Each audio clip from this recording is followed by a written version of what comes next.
Dear colleagues, we welcome you today at our panel on ensuring tolerance, non-discrimination and respect for human rights in the context of Armenia-Azerbaijan Peace Agreement. We believe that this panel takes place at very important moment, especially following the signature of joint declaration between Armenia and Azerbaijan that was brokered by the United States earlier this year in August 2025. And particularly against the backdrop of many discussions that already taken place at this very event. So we want to have this constructive dialogue on peaceful framework between Armenia and Azerbaijan. And we will hear today from the experts from both regions. I am very pleased to be joined here today by Emin Huseynov, Azerbaijani human rights defender, journalist, and co-founder of the Institute for Reporters' Freedom and Safety. Gayane Abrahanan, former member of the Armenian Parliament and director of For Equal Rights NGO, as well as Daniel Yannisyan, founder and program coordinator at the Union of Informed Citizens. With this being said, let's swiftly move to our discussion as we have a lot of aspects to cover today. Just a brief quote from the declaration that I referred to. So it is said, this reality, which is not and should never be subject to revision, paves the way for closing the chapter of enmity between of two nations. We resolutely reject and exclude any attempt of revenge now and in the future. So I would like to begin asking Gayane if this really so, and do you think that the spirit of reconciliation is truly reflected in the region? Thank you very much. Thank you, Diana and Emin, for organizing and initiating this discussion. This is really important. And thank you, Diana, for especially mentioning this part of the peace agreement, which is the most important part, but for which we still have to put huge efforts, both societies and both governments. Especially we as a civil society have huge responsibility in this regard. We all here and our societies, and also I'm pretty sure governments are not naive, and we all understand that peace agreement is just a piece of paper if not reconciliation between societies. If there is not true discussion over past, also over future. But we have to really talk about these issues, all issues that we have during the 35 years of conflict, because both sides has problems, both societies have their own questions, and we should get some answers. Otherwise, the peace will be just a paper, and this is something that we never want. We actually in Armenia there is deep skepticism over this process. While this is not about that Armenian society doesn't want peace, just vice versa. Armenian society's main and the greatest desire is peace, but unfortunately there is huge skepticism that this process, that this peace agreement will be really lasting, sustainable, and real peace, like genuine peace, because we didn't see, and now we don't really see from Azerbaijani side, especially from government, from Aliyev's rhetoric, any changes. Because just after the peace agreement was pre-signed in August 8, just after the pre-signing ceremony, next day, as far as I remember, there was an announcement by Aliyev talking about so-called Zangezur corridor. While in the agreement, the name of that road is trip. Why this is important? Because while saying Zangezur corridor, it's direct claim and direct threat to Armenia's sovereignty. So if this rhetoric is not changed, our society would not really have real expectations from 8 August. Otherwise, because peace is so important for us, this day would become kind of the national day if there would be really hopes that this peace agreement is real peace and genuine peace from Azerbaijani side as well. But I will mention several key indicators that could restore trust among Armenians, showing that this peace agreement is not just a piece of paper, but real commitment to peace. The first and most important step is, of course, the release of prisoners and other detainees, prisoners of war and other detainees. It is simply impossible to speak about peace while simultaneously holding prisoners of war and hostages. This is nonsense. We see the process now between Israel and Palestine, and the first step is giving back all hostages and also prisoners of war. This is the first step. For any international actor, the sham trials now taking place in Baku is just unacceptable, and really everybody understands that it's not a judicial process. Everyone actually knows that under Aliyev's regime there is no justice, not even for Azerbaijan's own political prisoners, and we can only imagine how Armenians can be persecuted there. There is only this issue is not only crucial from point of view of justice and also reconciliation between two societies and countries, but it is also very practical, because the trip is about the opening of communications, is about opening the roads.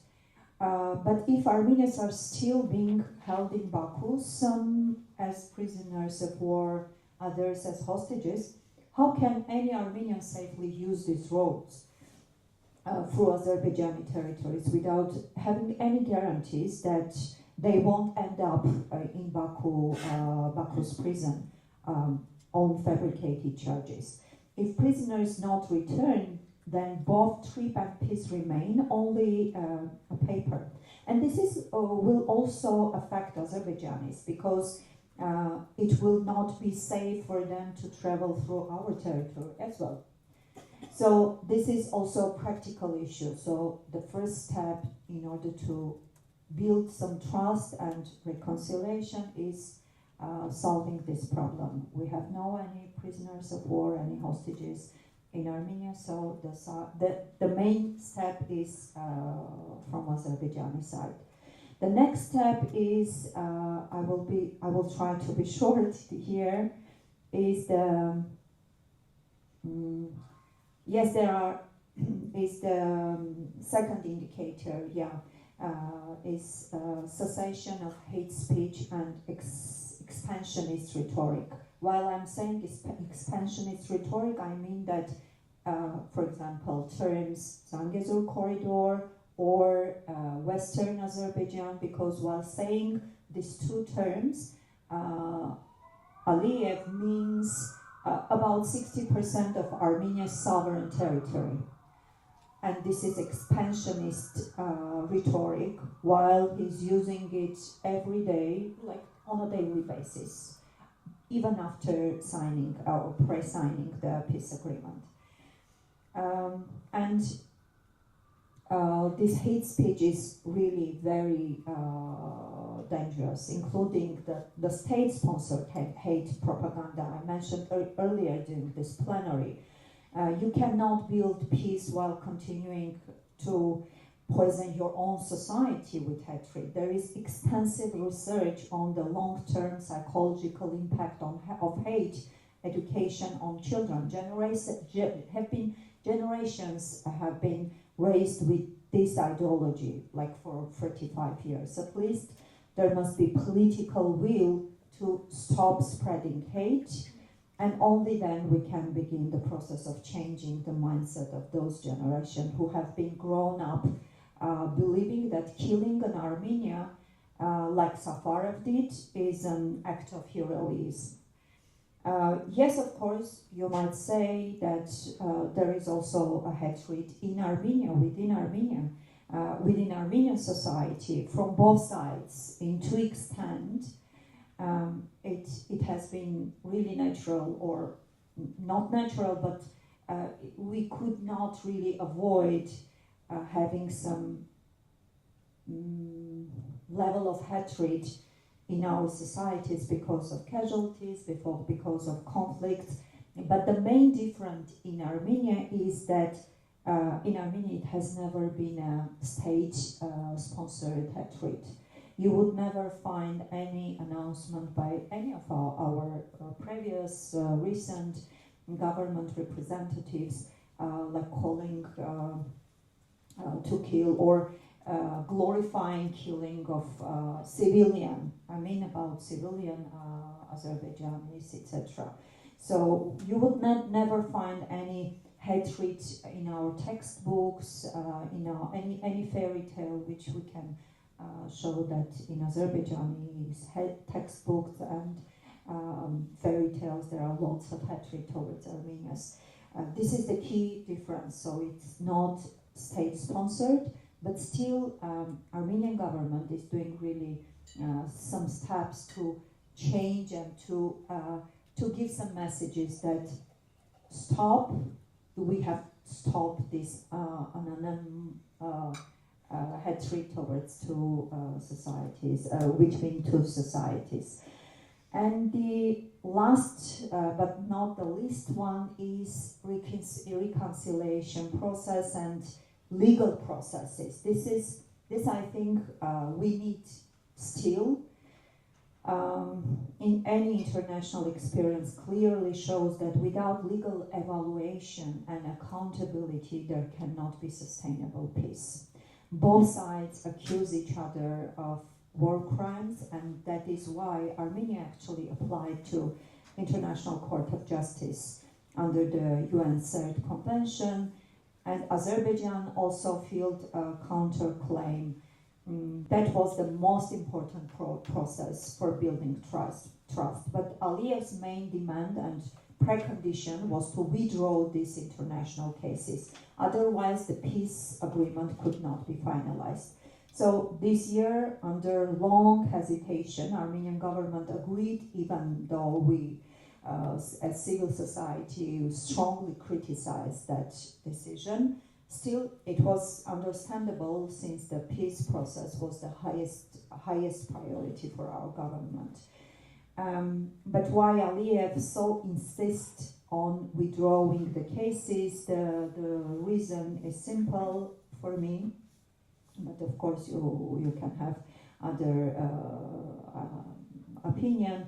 There is no solid evidences of crimes committed by Armenian side, so and this one's actually this really once proves that the ongoing court processes against Armenia's POWs and other detainees in Baku are entirely fabricated. So these are the main three indicators and most important steps that has to be done in order to pursue that the peace process is really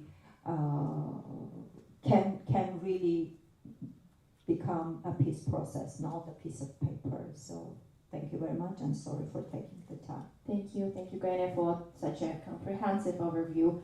So I would like to pass the floor to an Azerbaijani counterpart, to Emin Huseynov, to basically reflect on the very same issue. Is Azerbaijani society really ready for peace, and what's the rhetoric now? Thank you, dear colleagues, since all guests who attend to our side event. I think today it's very important openly speak up regarding important issues, what's going on with this conflict between two nations on the South Caucasus.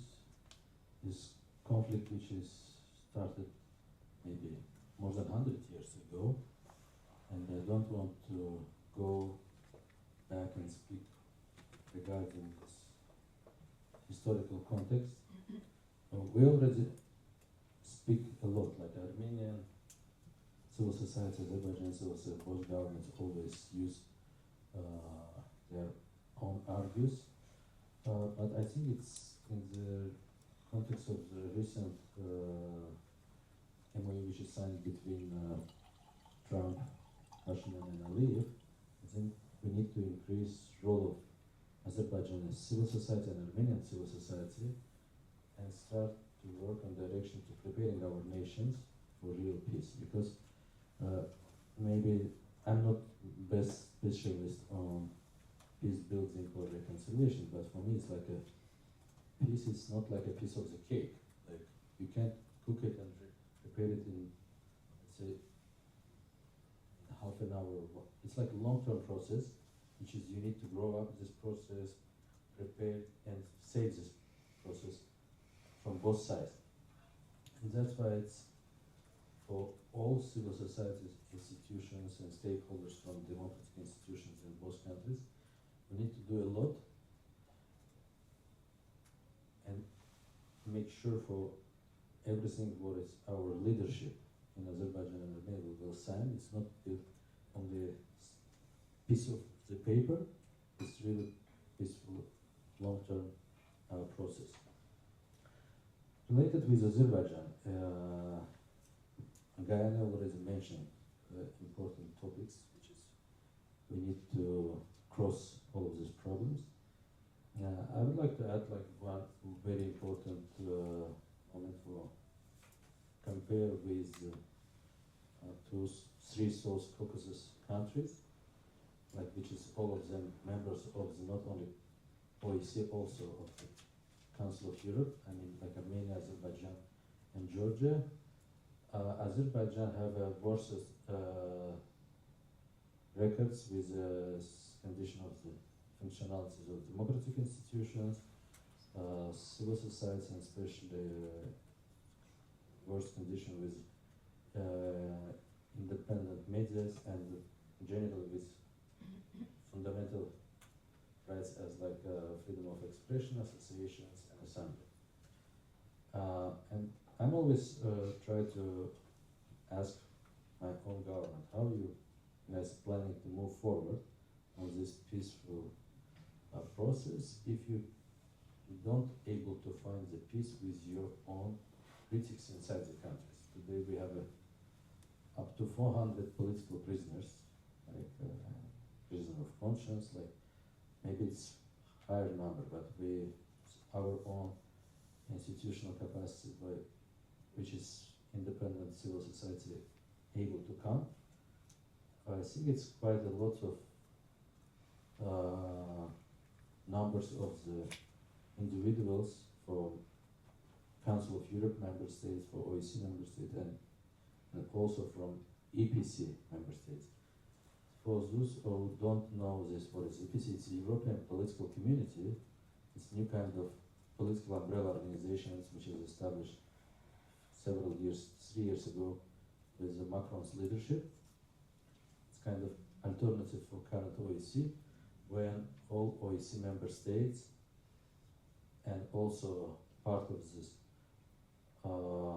Council of Europe member states, like it's 49 member states, if I'm not make mistake, meet with each other, like on the head of the states level. And these summits happen twice per year. Imagine like all European Union head of the states and Council of Europe member states meet with each other and discuss during the day future cooperation and future of European democracy. And one of the leaders who is supposed to discuss future European democracy, it's Ilham Aliyev. he's arrested, more than 400 his opponents. Unfortunately, today what we observe, European Council decided grant to Azerbaijan host country status. In 2028, Azerbaijan must host EPC summit. At the same time, they granted the same host country status to Armenia, and in this April, upcoming April 2026, Yerevan is supposed to host all of these European leaders, including leader of Azerbaijan, Ilham Aliyev, and leader of Turkey, Erdogan, President Erdogan. What we able to do in this context? I think it's context supposed to what our current tools is like an open dialogue. We have to use all of these platforms because we observe for since like a Washington Declaration signed by Armenian and Azerbaijan leaders, we observe for their intensify their contacts, bilateral contacts during this event. During the last EPC summit in Copenhagen a week ago, and personally also attend to this event. I'm asked two questions. Like one question, I'm asked like Pashinyan, are you planning to invite President Aliyev and President Erdogan to Yerevan, April 2026? And I'm asked Aliyev another question. When you're planning to release all political prisoners, because you are EPC member state, we didn't get any response. Like, of course, according to the protocol, they're able to respond or deny to respond because they are super busy guys.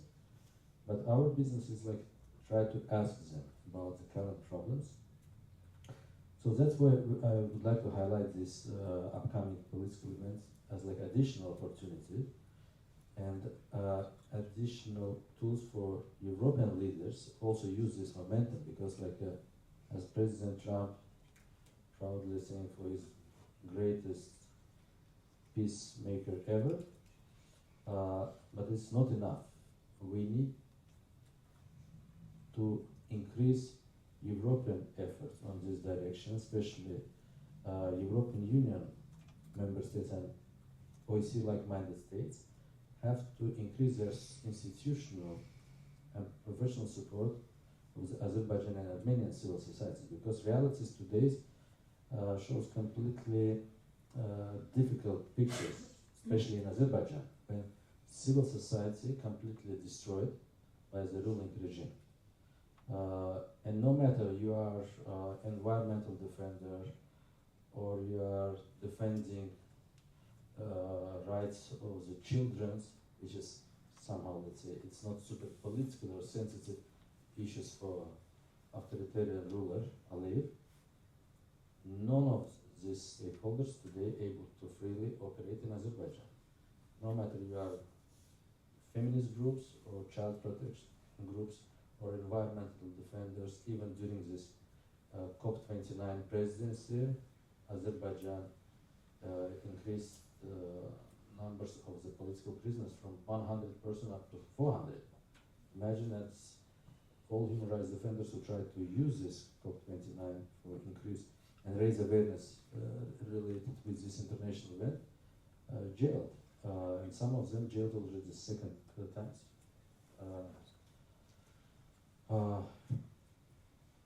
We able to speak regarding current problems only from exile, unfortunately, and this must be understood also from our Western partners, because some of them today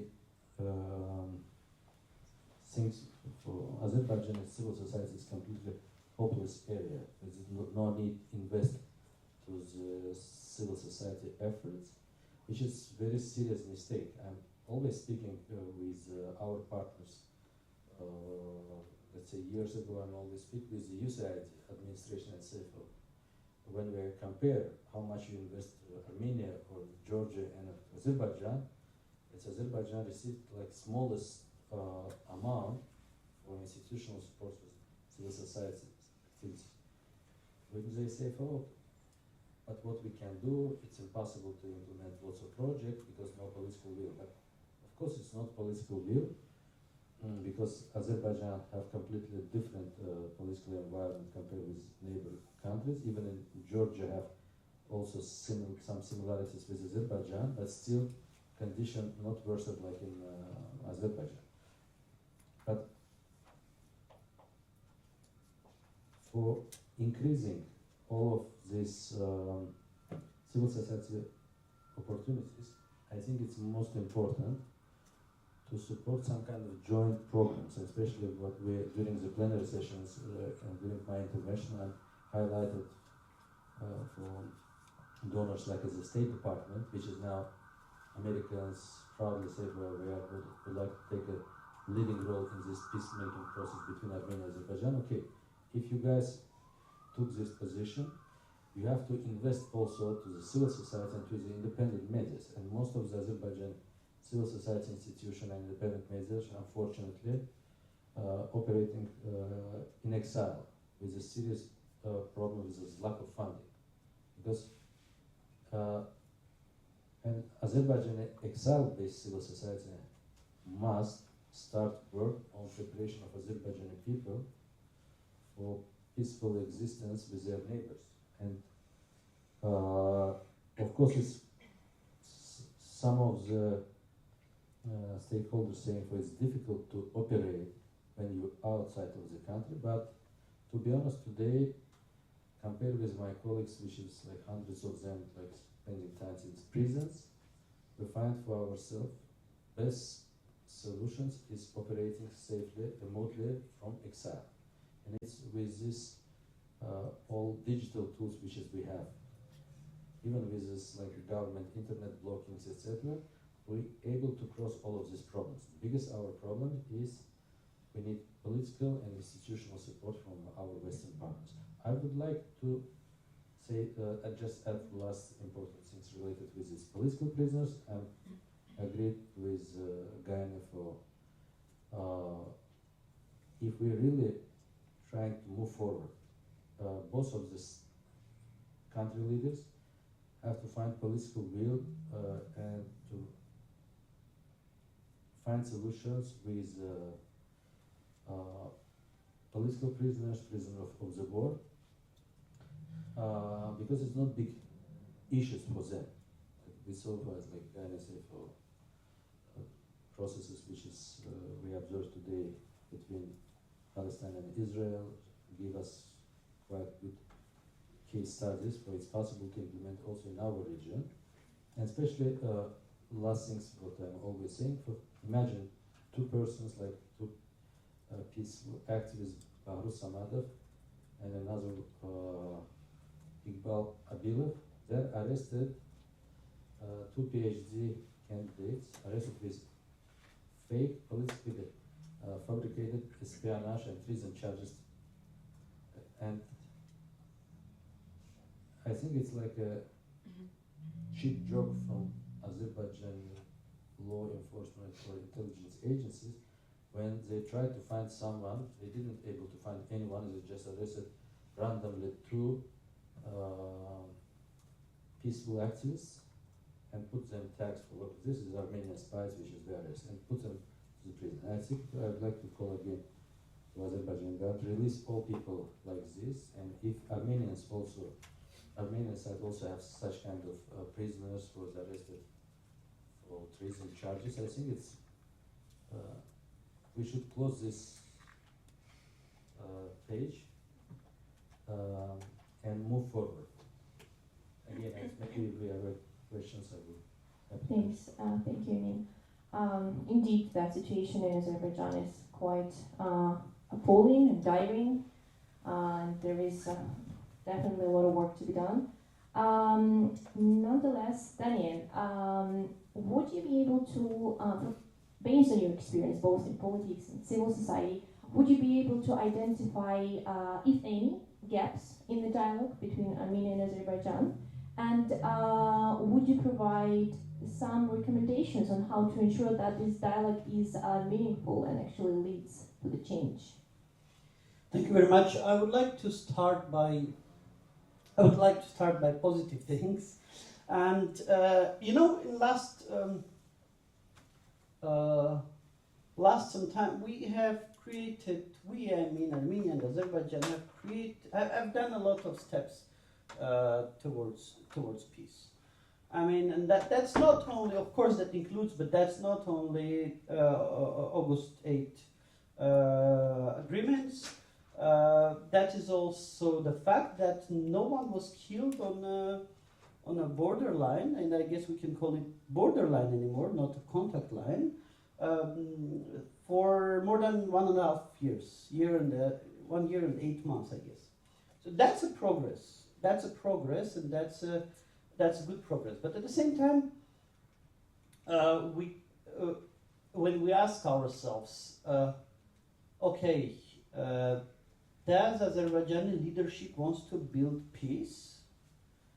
Is that what they want, or as any other dictatorship, they need a foreign enemy, and obviously we are the foreign enemy, the ideal foreign enemy, and it looks like that still Azerbaijani leadership needs a foreign enemy. They are.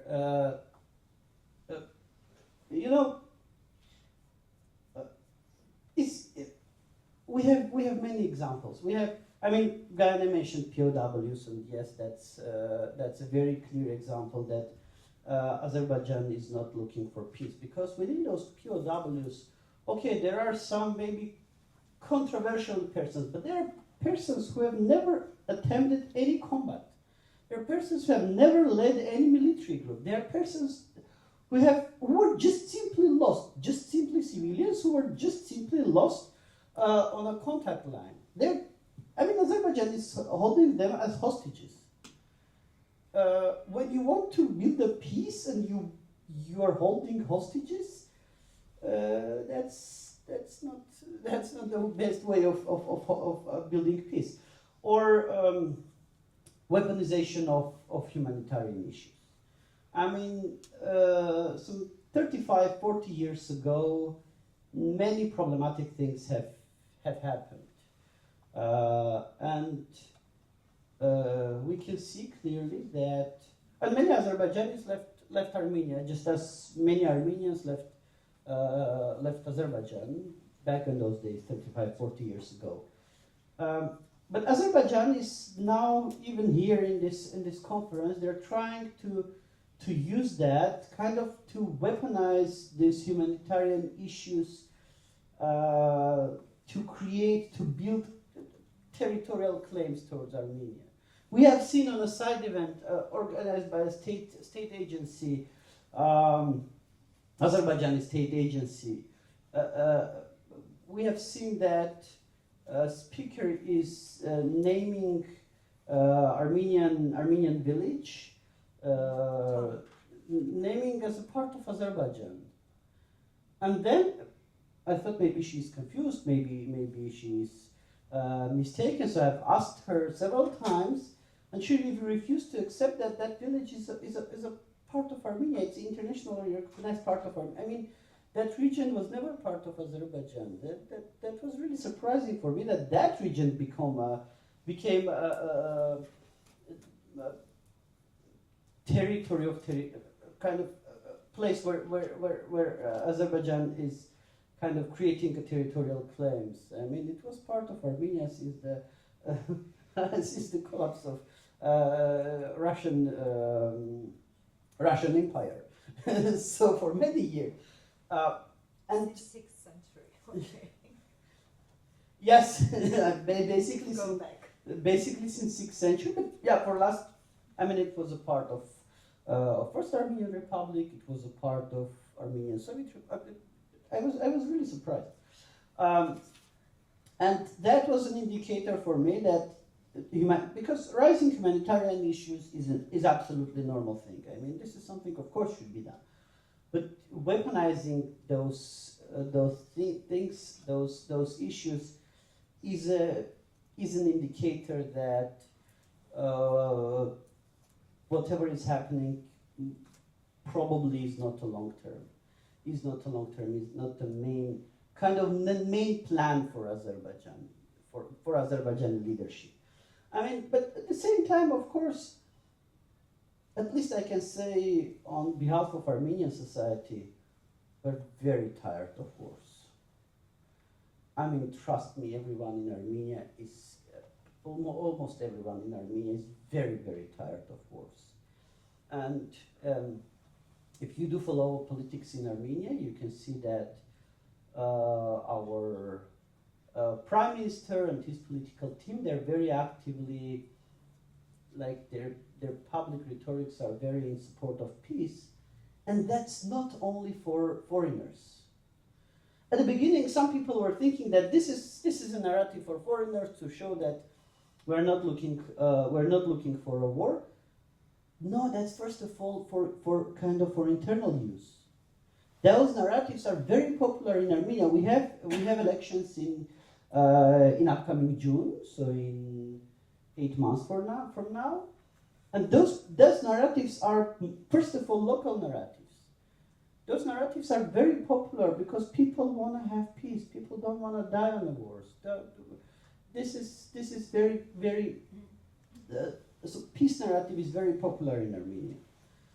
But I have the impression that in order to have sustainable peace, we need to have some level of democracy, if not in the region, but at least in both countries, in Armenia and Azerbaijan.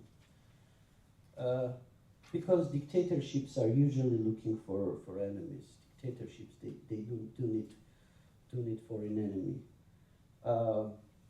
And that's when we're talking about this so-called criminal court that is against Armenian POWs in Baku. I mean, such a thing couldn't happen in a democratic country. In a democratic country, courts are not acting like that. I mean, if Azerbaijan would be democracy, I mean, many of those problems would get solved by themselves. In a democratic country, usually people are not looking for a war. In a democratic country, you cannot, you cannot commit a crime against any nation and skip any punishment, any investigation. In democratic country, a person of any nation cannot be mistreated just because of he or she belongs to a specific nation. I mean, that's very sad that we are living in a problematic region, and that democracy in Azerbaijan is unfortunately not on a very high level, if I can call it so diplomatically. And because, I mean, just compare, it was, I guess, in January, New Year, this past New Year, in January, some citizens of Iran who were ethnically Azerbaijanis, they were singing some Azerbaijani song on the central square of Yerevan. And nothing happened to them. And something happened to people who published, who made publications in a racistic nature against them. Because there were some people who made publications in a racistic nature against them, and those people faced prosecution. Not Azerbaijanis who were singing their song on the central square next to police officers. Republic Square is the most secured place in Yerevan. You have Prime Minister's office there, you have many agencies there. This is something, of course I'm not very happy with the level of democracy that we have in Armenia, and I can criticize the level of the democracy in Armenia for hours. But at least we have some very basic those things, and it would be very good if we will have, if that would be also the case for Azerbaijan. I'm pretty sure it will be very easy to build peace, because I'm pretty sure that average citizen of Azerbaijan, do they need war? Of course not. Of course not. What are they getting from the war? Nothing. They're also dying, just as we do. So, I guess democracy is the main problem in the. Not of course not only for Azerbaijan. We can say absolutely same things for Russia. We can say same things for other countries in our region. But this is I would say the main obstacle. Thank you. Thanks, Daniel. We just scratched the surface of all the issues to be discussed, but I do want to hear from our audience if there is anyone who has questions or remarks or interventions, anything that you have to say, please feel free to do so. Yes, sure, you may have the floor.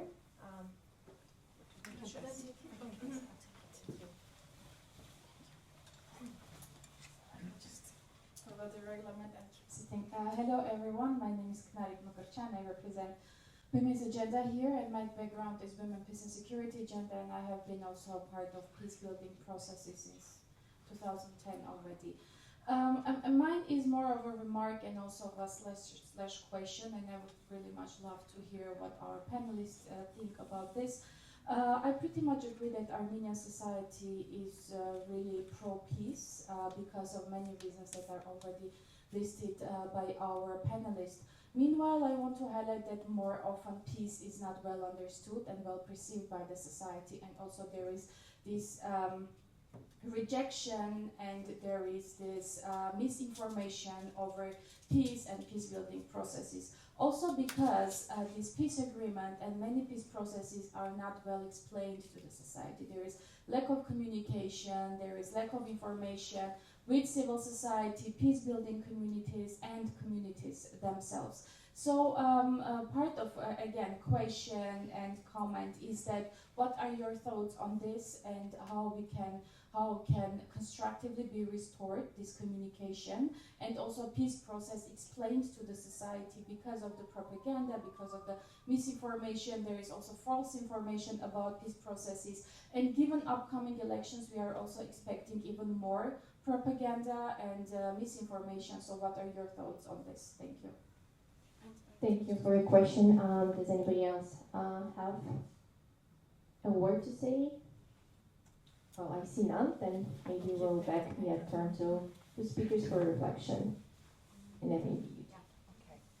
Thank you very much for the question. Really very important highlights. Yes, the lack of and the not proper strategic communication over peace agreement. We also saw during this whole year, actually. Although our Minister of Foreign Affairs, even it was February or March, Daniel will help me organize the meeting, trying with the civil society and with think tank community in order to present the peace agreement. It was on March, when it was okay. It was a closed meeting to present the process and to present also the document, which was couldn't be public because it was still on a negotiation table. So it would be really sensitive issue to publish it. But still they try to talk with the civil society and think tank, not big group, about 15 organizations there were. So there were some steps to communicate, but this was really very sensitive process. That's why this was not really public process. But what about disinformation? This is something we have in our media environment and social media environment, tons of disinformation and tons of anti-peace processes, anti-peace sentiments within our, especially generated by the opposition and by those opposition representatives who are pro-Russian.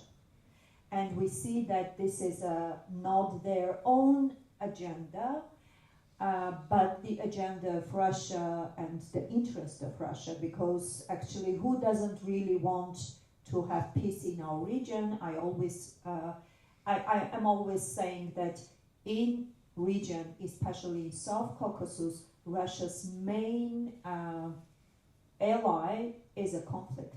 Not because we used to say that, yeah, Russia is our ally, or then during the 2020 war, we were saying, okay, Russia's main ally was Azerbaijan. No, Russia's main ally is conflict, because of the conflict in our region, he could really have the leverage against, or leverage of using Armenia's government and then Azerbaijan, etc., etc. So their main ally is conflict. So who doesn't want really a peace process? Russia.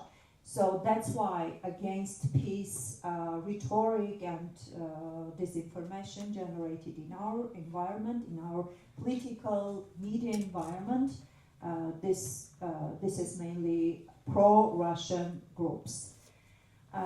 So what we have to do as a civil society, we have huge responsibilities in this regard. So, for example, my organization, we are working especially in bordering villages. We're working, communicating with people, not only about the peace, but about the Armenia's democracy. Because sometimes this is not about anti-peace, this is anti-democracy, this is anti-EU, this is EU aspirations of the society, this is mainly anti-democracy. Especially after the war, the main narrative by Russia was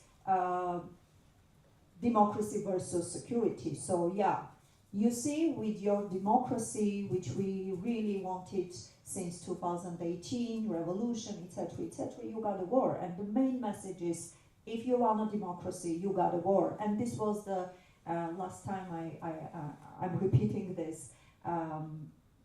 In 2008, in Georgia, this was the main message.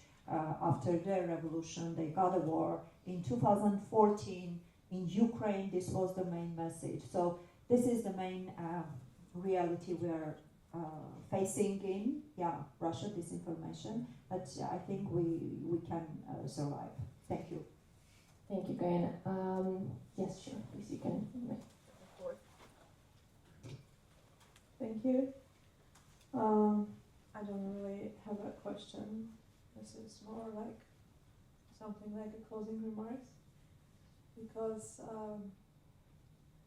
I think this side event is a historical one, although we are few in this room, but I guess we are the brave ones. You are the brave ones to break this wall of hate, the wall of silence, the wall of impunity, etc. So especially our Azerbaijani colleagues are braver, because you live in a country with, as Daniel diplomatically said, with low level of democracy, because in Armenia maybe we will also be criticized, but you can be persecuted. So thank you for organizing this, and I am very hopeful that this will be continuous. I mean, not like only in my lifetime, once in a lifetime, but at least once a year, and maybe later a bit more. So thank you. Thank you, and just want to reiterate how grateful we are to have both Armenia and Azerbaijan representatives here. It is a historical one, as you put it. Is there anybody else wanted to take the floor? Yes, please. Could you? Thank you. Yeah, my name is Marie. I'm from Amnesty International. Where are your arguments about security resonating at the level of Council of Europe, where the delegation of Azerbaijan remains suspended? Georgia, I don't think it has its credentials accepted at this moment. So Armenia, I think, is the sole delegation, at least at the level of peace, represented. How are you formulating your advocacy at the level of the European Political Council? I'm not sure if that's the right word. Council of Europe, European Union. I'd just be curious to hear a bit more about that. Great question. So as you know, Azerbaijan sanctioned by Parliamentary Assembly of the Council of Europe, and since January 2024, Azerbaijani delegation credentials not approved, and this postponed again in 2025 because once per year, beginning during the first session, January sessions, if delegations credentials not approved, they will stay outside of the Parliamentary Assembly. So this, for the last 2 years, we find it's like this quite helpful first steps to alarming current problems in Azerbaijan. Unfortunately, this process, let's say, somehow stopped and not developed by the Council of Europe executive institutions like by the Secretary General, because today, since new Secretary General elected since last September, Alain Berset, former Federal Council of Switzerland, member of the Federal Council of Switzerland, now he's the Secretary General of the Council of Europe. He tried to be, I think, like a good cop. If the Parliamentary Assembly of the Council of Europe make it role of the bad cop, they try to sanction. Council of Europe have a different vision. And today we already have a second country which is also sanctioned since January 2025, it's Georgia. Their credentials also not approved. And in this kind of scenario, it's a bit difficult for us right now, advocating with the institutions of the Council of Europe, and to say, look, you need to increase your efforts to push forward Azerbaijan. They said, look, what we can get. Now we have the second country which has same sanctions, and we don't want to lose both of them.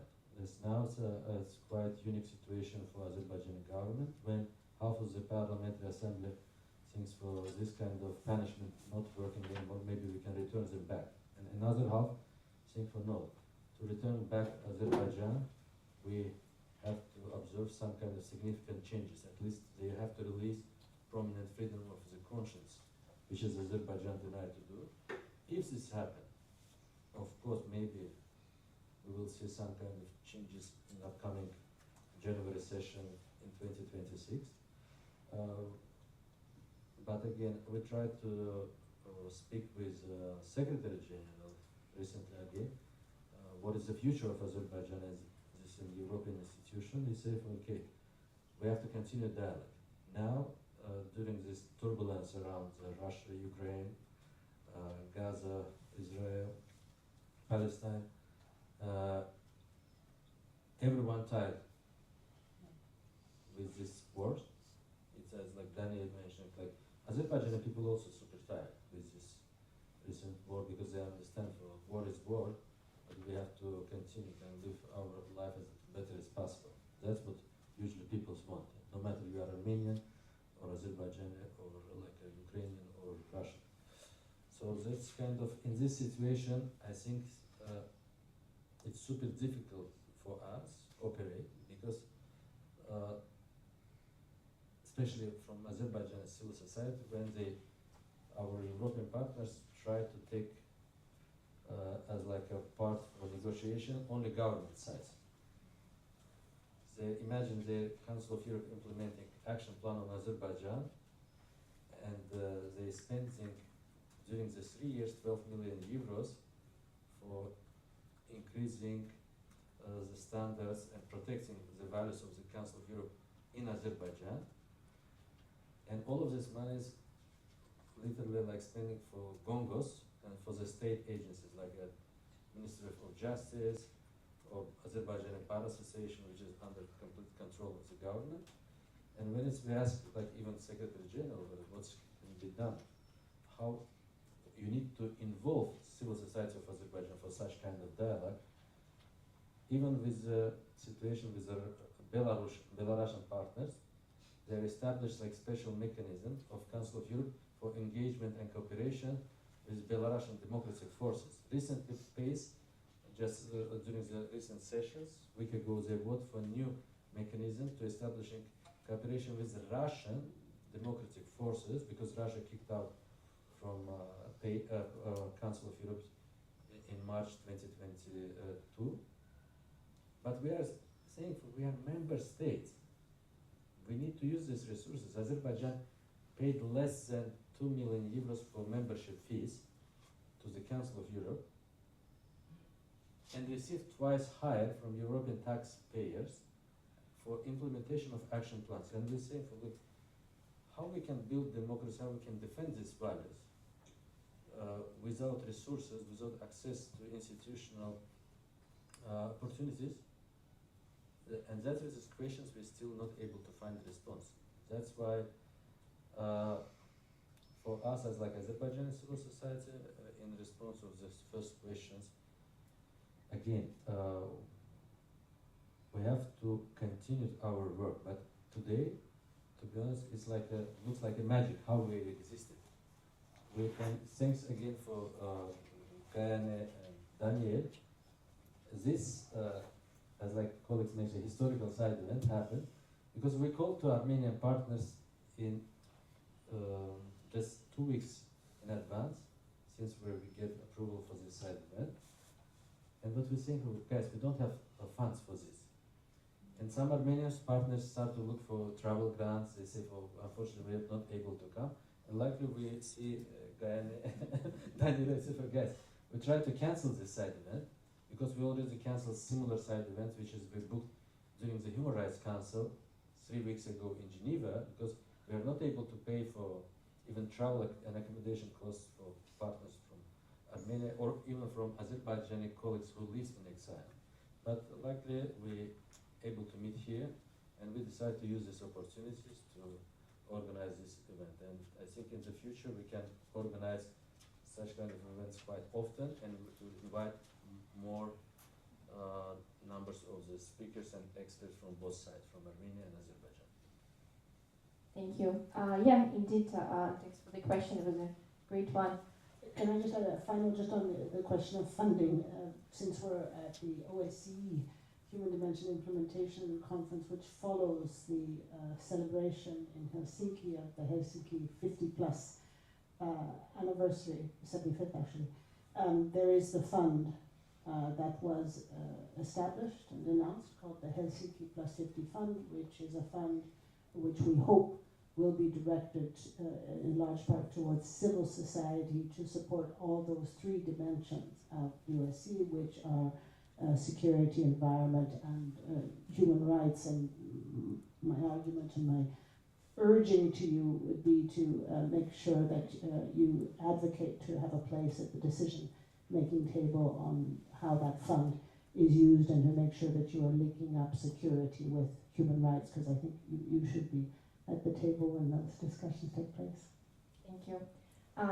Yeah, indeed, let's no funding cuts prevent us from meeting here and discussing the peace, which is vital. Unfortunately, we have to wrap it up. The first step has been made, and Maybe from that side, because I Sure. stayed too long. I can ask. Yeah, the last question and your Can we conclusion. let Daniel say If lady has a question, maybe. Okay. Yeah, In ask any her. order. Very Anna, short. go ahead. Go ahead. Если можно, я по-русски? Да. я вижу, что здесь модерирует красавица Диана, и она как раз из Украины. Может быть, у вас есть, поскольку у вас есть история уже, как у Армении, так и у Азербайджана, история политических заключенных, история гражданского общества, у каждой страны своя, конечно, и история вот этого мира, да, долгожданного.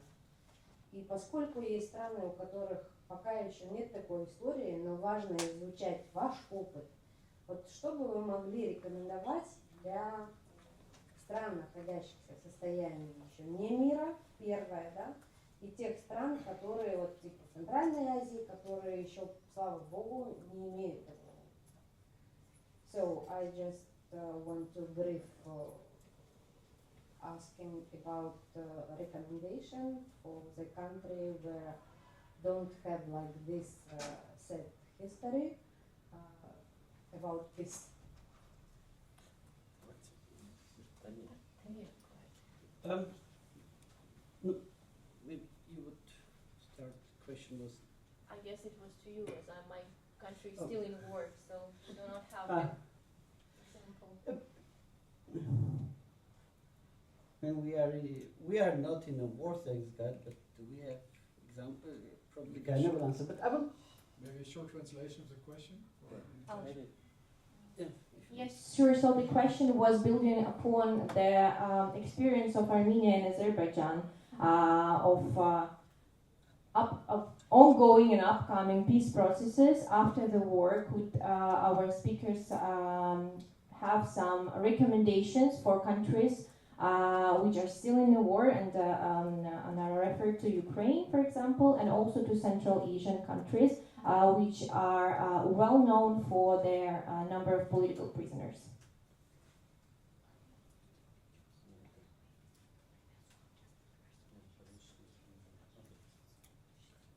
I'm not really sure that if I have answer. So maybe if some of the colleagues will respond. Thank you very much for the question. Actually, it's really difficult from our side to give some advices, because we can give advices or some recommendations to the society. But this peace agreement and the process, peace process in general, was really initiated and moved forward by the government. I'm the last person who can ever praise the government, especially in our country. But I would say that the Prime Minister, he really needed some courage, because it was not easy. Because in Armenia, he had to really communicate with the society, because from Armenia's side it took huge concessions. Like, we did lots of concessions, at least 3 or 5 concessions Armenia side did in order to get to this stage. So it from the side of the governments, they would need really political will and courages. From society, my organization has Article 3 Human Rights Club, and it is the article of third article of Armenia's constitution, which refers to human rights, and it starts with that. In Armenia, the human being is the highest value. So if any decision, or for any decision, the main essence will be that the highest value is a human being, such concessions and such processes would be possible. So the main issue is whether society really understands that the human being is the highest value. Not the territories, not the other issues, but the human being. So I think this is the main recommendation, to change the focus and to understand that we have to live, and to live in peace, and to live in dignity. That's why also the democracy is really the highest value. Maybe very short before Danny start to give his conclusion remarks, related with your questions, Anna. Unfortunately, we don't have kind of practical response because this peace not signed yet, and that's why maybe Mr. Trump not get Nobel Peace Prize for 2025. We hope with Trump leadership, Armenians and Azerbaijanis managed to finally sign this difficult peace agreement, and prevent forever future escalation of this conflict in our region. We hope this happens during the next upcoming 12 months, I think, and after we're able to share this experience, if we have it. As Daniel mentioned, not many people still believe it can be finished with some kind of serious success. I think for our recommendation now, it's only for Mr. Trump to push forward and bring these two leaders together, because sometimes related with Azerbaijan, I understand sometimes President Aliyev don't want to listening us as like a representative of the civil society, but he listening sometimes stakeholders like President Trump or European leaders, and that's what we need their support in this country. And we're promising you, since when this conflict completely finished with this final peace agreement, we start series of events with the Armenian partners when we're able to share this experience. But until this, we need to continue our work and improvise sometimes. Yes, I would love to have experience to share.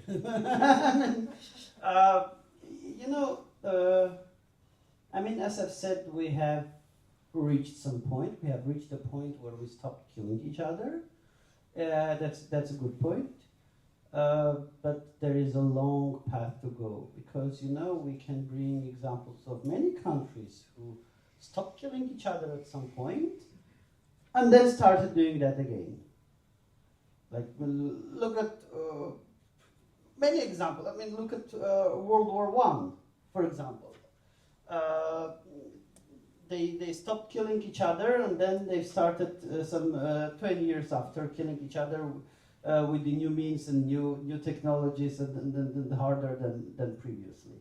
So it is very important to build trust, to build things of common interest, as Europe did after World War II. That's a good example. And I guess, I hope we will have it. Like, start trading with each other, start doing, there are so many good things that we can do with each other instead of killing each other, So it is important to start doing good things together.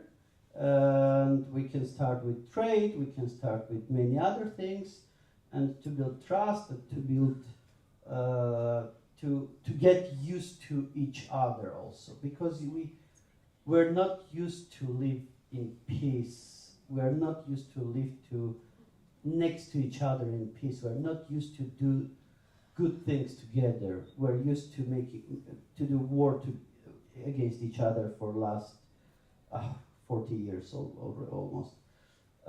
So that's very important. That may lead us to have more sustainable peace. And yes, and then we should talk to each other. We should talk to each other more. And we should talk to each other here. We should talk to each other anywhere else. I hope we will start talking to each other in Armenia and Azerbaijan. And we should start visiting each other. And from some point, I hope we will start visiting each other freely, without.